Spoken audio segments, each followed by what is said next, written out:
काँग्रेस नेते राहुल गांधी आज परभणी दौऱ्यावर असणार आहेत। राहुल गांधी हे सूर्यवंशी कुटुंबियांची सांत्वनपर भेट घेणार आहेत। परभणी हिंसाचारानंतर न्यायालयीन कोठडीत सोमनाथ सूर्यवंशींचा मृत्यू झालाय। तर परभणी हिंसाचार प्रकरणात पोलिसांनी अटक केल्यानंतर सोमनाथ सूर्यवंशी यांचा न्यायालयीन कोठडीत मृत्यू झाला होता। या पार्श्वभूमीवर काँग्रेस नेते आणि राहुल गांधी हे सूर्यवंशी यांच्या कुटुंबियांची भेट घेणार आहेत।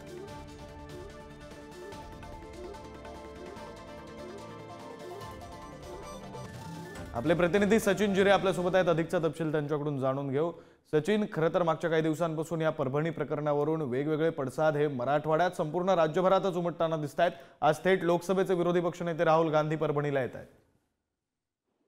नक्कीच विक्रांत, आज दुपारी 2:45च्या दरम्यान ते या सूर्यवंशी कुटुंबियांचे सांत्वनपर भेट घेणार। आपण पाहिलं की परभणीत जेव्हा संविधान शिल्पाची तोडफोड झाली होती, त्यानंतर वनवा पेटला होता आणि त्या आंदोलनादरम्यान सूर्यवंशी या तरुणाला अटक झाली होती, सोमनाथ सूर्यवंशीला, आणि त्यानंतर त्या न्यायालयीन कोठडीत असताना त्यांचा मृत्यू झाला होता।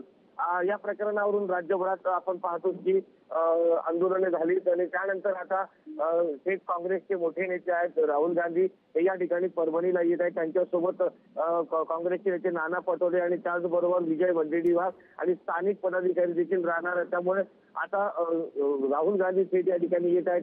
त्यावेळेस त्यांचं सांत्वनपर भेट आहे। आता त्यानंतर ते प्रसार माध्यमांशी देखील बोलण्याची शक्यता आहे। त्यामुळे नेमकं आता राहुल गांधी कुणावर निशाणा साधतात हे पाहणं महत्वाचं आहे।